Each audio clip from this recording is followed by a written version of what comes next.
ऐसा कदम उठाने जा रही है जिसके पहले चरण की शुरुआत पिछले महीने की 1 तारीख को हो चुकी है। आखिर क्यों सरकार पूरी तरह से नोटबंदी कर रही है, जनता को इसका क्या फायदा होगा और कितने बड़े पैमाने पर नुकसान होने वाला है। आरबीआई के मुताबिक रिटेल के लिए डिजिटल रूपी के पायलट प्रोजेक्ट के दौरान इसके डिस्ट्रीब्यूशन और इस्तेमाल की पूरी प्रक्रिया की टेस्टिंग होगी।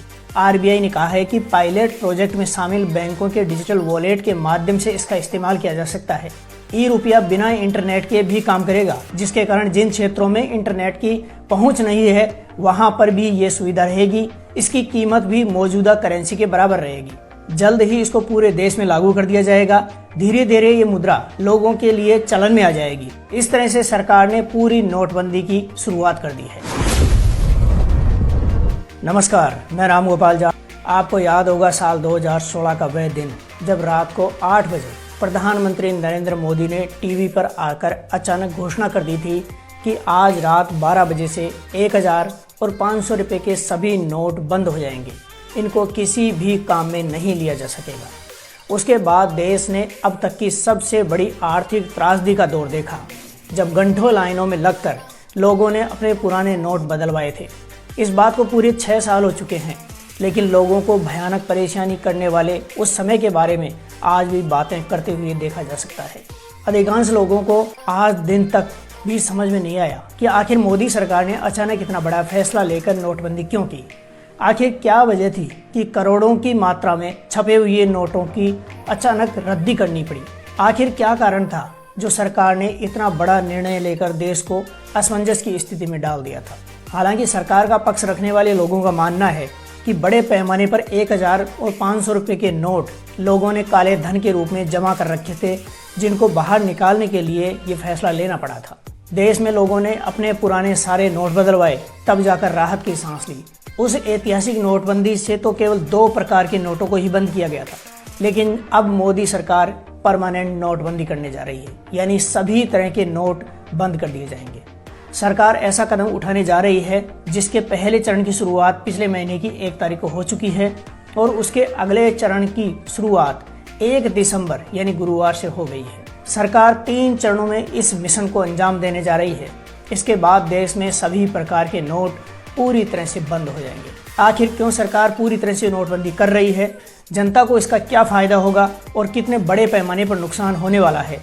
सवाल ये भी उठता है कि यदि नोट पूरी तरह से बंद हो जाएंगे तो फिर नागरिक लेन देन कैसे करेंगे, और क्या ये बात बिल्कुल सत्य है कि सरकार नोटबंदी करके देश चला सकती है। क्या होगा विकल्प और किस तरह लागू किया जाएगा इस पूरी नोटबंदी का निर्णय। आइए पूरी कहानी को समझने का प्रयास करते हैं। भारत सरकार के इस निर्णय के बाद आपकी केस साथ रखने की टेंशन दूर हो जाएगी। जब से डिजिटल ट्रांजैक्शन शुरू हुआ है, अधिकतर लोगों ने केस रखना वैसे ही काफ़ी हद तक बंद कर दिया है। जिन लोगों को भीम, यूपीआई, पेटीएम जैसे ऐप्स का इस्तेमाल नहीं करना आता है, आज की तारीख में वो लोग भी इन मोबाइल ऐप्स के माध्यम से डिजिटल ट्रांजैक्शन लेन देन कर रहे हैं। भारतीय रिजर्व बैंक ने 1 दिसंबर से रिटेल डिजिटल रूपी यानी आभासी रुपया लॉन्च करने का ऐलान कर दिया है, जो रिटेल डिजिटल करेंसी के लिए पहला पायलट प्रोजेक्ट है। आरबीआई के मुताबिक रिटेल के लिए डिजिटल रूपी के पायलट प्रोजेक्ट के दौरान इसके डिस्ट्रीब्यूशन और इस्तेमाल की पूरी प्रक्रिया की टेस्टिंग होगी। यह इस नोटबंदी या नई करेंसी का दूसरा चरण है। आरबीआई ने इस डिजिटल करेंसी को सेंट्रल बैंक डिजिटल करेंसी यानी CBDC नाम दिया है। ये बात सत्य है कि डिजिटल रूपी का नाम सुनते ही आपके मन में सवाल चल रहे होंगे कि आखिरकार डिजिटल रूपी क्या है, ये फोन पे, गूगल पे और पेटीएम से कैसे अलग है। पहले ये जान लेते हैं कि डिजिटल रूपी और यूपीआई, पेटीएम, फोन पे के बीच में क्या अंतर है। देश भर के कई लोग लेन देन के लिए अब फोन पे, यूपीआई का ही इस्तेमाल करते हैं। इसका इस्तेमाल बच्चे से लेकर बुजुर्ग भी कर लेते हैं, क्योंकि इसका प्रोसेस इतना कठिन नहीं है। अगर हम बात करें कि डिजिटल रूपी यूपीआई से क्यों अलग है, असल में यूपीआई को डिजिटल करेंसी नहीं कहा जा सकता है, क्योंकि यूपीआई के जरिए ट्रांसफर किया गया पैसा फिजिकल करेंसी के जरिए ही चलता है। उसका मतलब यह है कि मौजूदा फिजिकल करेंसी के समकक्ष ही यूपीआई, पेटीएम के लिए मुद्रा का इस्तेमाल किया जाता है।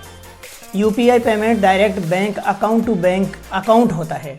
डिजिटल रूपी के लिए आरबीआई ने कहा है कि पायलट प्रोजेक्ट में शामिल बैंकों के डिजिटल वॉलेट के माध्यम से इसका इस्तेमाल किया जा सकता है। यूपीआई को अलग अलग बैंक हैंडल करते हैं, जो कि आरबीआई की निगरानी में काम करते हैं। लेकिन डिजिटल रूपी की सीधा आरबीआई की तरफ से ही ऑपरेट और मॉनिटरिंग की जाएगी। बाकी के बैंक इसके डिस्ट्रीब्यूशन में शामिल होंगे, यानी आरबीआई की ये नई करेंसी है जो हाथ में नहीं आएगी, लेकिन उसी तरह से काम करेगी जैसे आपके हाथ में रुपया होता है और वह काम करता है। ई रूपी के बड़े फायदों की बात करें तो सबसे बड़ा लाभ तो यह है कि ई रुपया भारत की डिजिटल अर्थव्यवस्था को मजबूत करने में मददगार होगा। दूसरी बात यह है कि इसके बाद हमें जेब में कैश रखने की जरूरत नहीं पड़ेगी। इसमें मोबाइल वॉलेट की तरह ई पेमेंट करने की सुविधा मिलेगी। डिजिटल रुपया को बैंक मनी और कैश में आसानी से कन्वर्ट कर सकेंगे। विदेशों में भेजे गए पैसे की लागत में कमी आएगी। ई रुपया बिना इंटरनेट के भी काम करेगा, जिसके कारण जिन क्षेत्रों में इंटरनेट की पहुंच नहीं है वहां पर भी ये सुविधा रहेगी। इसकी कीमत भी मौजूदा करेंसी के बराबर रहेगी। अब सवाल ये उठता है कि डिजिटल रूपी कैसे काम करेगा।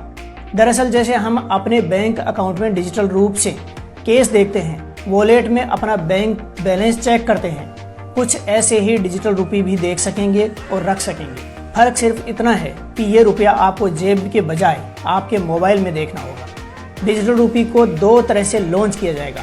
पहला होलसेल ट्रांजैक्शन यानी बड़े ट्रांजैक्शन के लिए, जिसकी शुरुआत 1 नवंबर से हो चुकी है। इसको पहला चरण माना गया है। दूसरी लॉन्चिंग रिटेल में आम पब्लिक के लिए होगी, जिसे 1 दिसंबर से लॉन्च किया गया है। इसको दूसरा चरण कहा जा सकता है। सीबीडीसी ब्लॉकचेन टेक्नोलॉजी पर आधारित होगा। पेपर करेंसी की तरह इसका लीगल टेंडर होगा। आप जिसे पेमेंट करना चाहेंगे उसे इसमें पेमेंट कर सकेंगे और उसके अकाउंट में ये रुपया पहुंच जाएगा। दरअसल UPI payment direct bank account to bank account होता है। रिजर्व बैंक ने डिजिटल रुपये के लिए कहा है कि पायलट प्रोजेक्ट में शामिल बैंकों के डिजिटल वॉलेट के माध्यम से इसका इस्तेमाल किया जा सकेगा। अब क्या है कि यूपीआई को अलग अलग बैंक हैंडल करते हैं और ये बैंक रिजर्व बैंक की निगरानी में काम करते हैं, लेकिन आपके डिजिटल रुपये को सीधा रिजर्व बैंक द्वारा ही ऑपरेट और मॉनिटर किया जाएगा। बाकी के बैंक इसके डिस्ट्रीब्यूशन में शामिल होंगे, यानी इस पतंग की डोर आरबीआई के हाथ में होगी। डिजिटल रुपये का लेन देन पर्सन टू पर्सन और पर्सन टू मर्चेंट दोनों ही तरह से किया जा सकेगा। इसके अलावा अगर आपको किसी व्यापारी को पेमेंट करना है तो आप उसके पास मौजूदा क्यूआर कोड को स्कैन कर पेमेंट कर सकते हैं। तो सीधे ऐसे समझ लीजिए कि देश का अपना डिजिटल रुपया शुरू हो गया है, क्योंकि अभी तक हमारा ऑनलाइन पेमेंट फिजिकल करेंसी में ही चलता है। सीबीडीसी केंद्रीय बैंक द्वारा जारी किए गए मुद्रा नोटों का एक डिजिटल रूप है, यानी आभासी मुद्रा है। वित्त मंत्री निर्मला सीतारमण ने आम बजट में वित्त वर्ष 2022-23 से ब्लॉकचेन आधारित डिजिटल रुपया पेश करने का ऐलान किया था, जिसको अब लॉन्च कर दिया गया है। आज से यह सुविधा 5 बैंकों के साथ कुछ शहरों में शुरू हो रही है। जल्द ही इसको पूरे देश में लागू कर दिया जाएगा। धीरे धीरे ये मुद्रा लोगों के लिए चलन में आ जाएगी। इसके बाद लोग जेब में नोट रखना नहीं चाहेंगे।